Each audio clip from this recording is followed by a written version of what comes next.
Hay futbolistas que construyen su historia a partir de títulos, otros lo hacen a partir de goles, grandes estadios o camisetas importantes. Y existen algunos cuya verdadera grandeza no puede medirse solamente con estadísticas.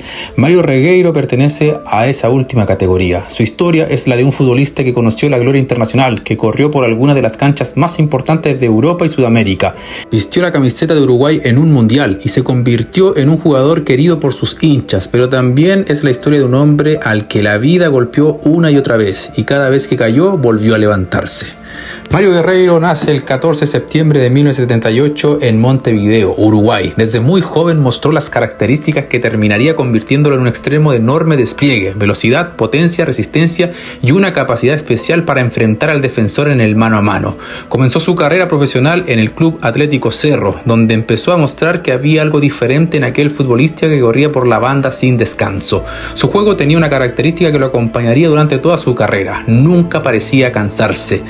Entre 1998 y 2000, Regueiro defendió la camiseta del Club Nacional de Fútbol, uno de los más grandes del Uruguay. Allí comenzó a jugar en escenarios donde la presión era mucho mayor. Ya no bastaba con ser rápido o talentoso, había que responder cuando miles de personas esperaban una actuación importante. Y Regueiro respondió. Sus buenas actuaciones lo llevaron a convertirse en uno de los futbolistas importantes de Nacional y a conseguir 7 títulos en apenas 2 años, una etapa que marcaría su primera gran época de gloria. En 1997 fue convocado a la selección uruguaya sub-20 para disputar el Mundial de Malasia. Uruguay alcanzó la final.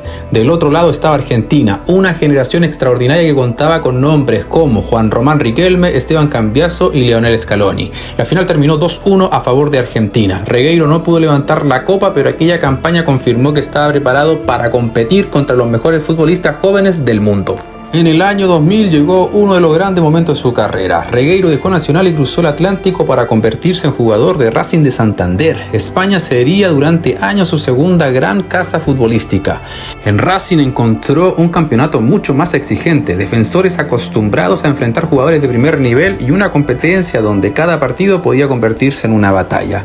Regueiro era un extremo ofensivo, pero reducirlo simplemente a esa opción sería injusto. Era un jugador de banda completo.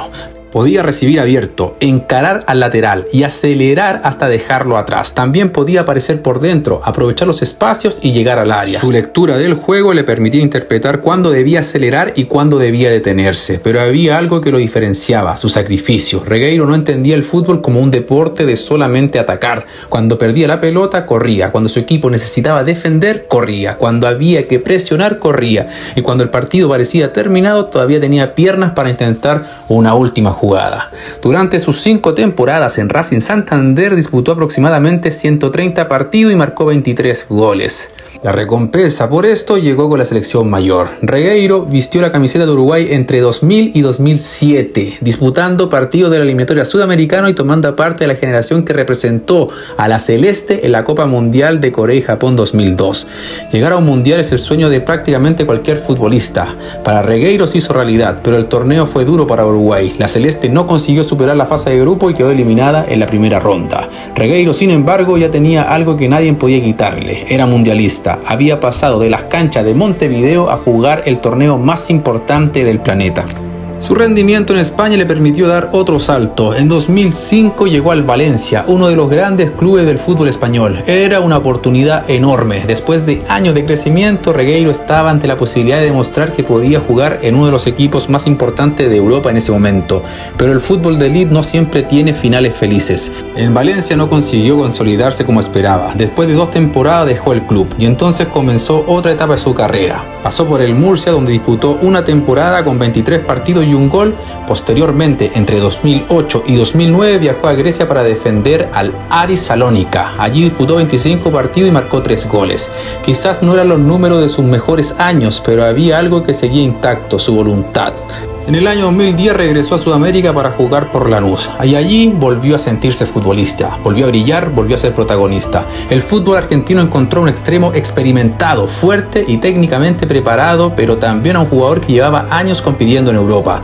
Lanús se convirtió en una etapa fundamental de su carrera. Los hinchas comenzaron a identificarse con él. Su entrega, su profesionalismo y su manera de jugar lo transformaron en una figura muy querida.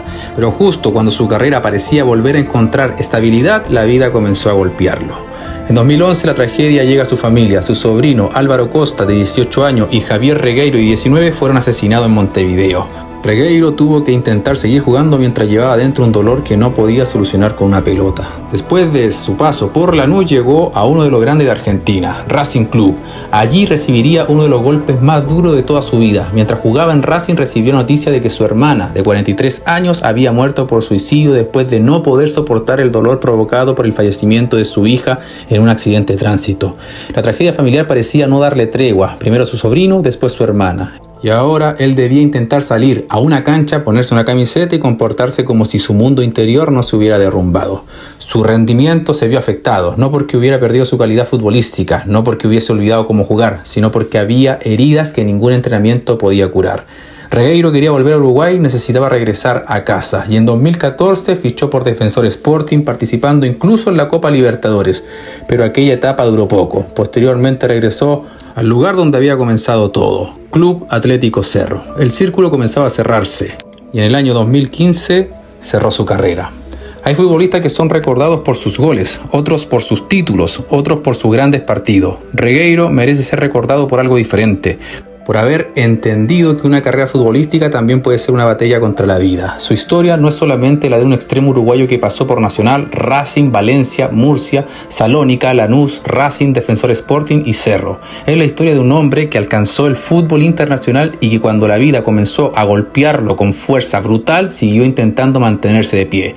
Golpe tras golpe, dolor tras dolor, caída tras caída. Siempre encontró una manera de levantarse, porque algunas carreras se miden en goles, otras en títulos. La de Mario Guerreiro también se mide en algo mucho más difícil de cuantificar: la capacidad de seguir adelante cuando el partido más importante ya no se estaba jugando en una cancha.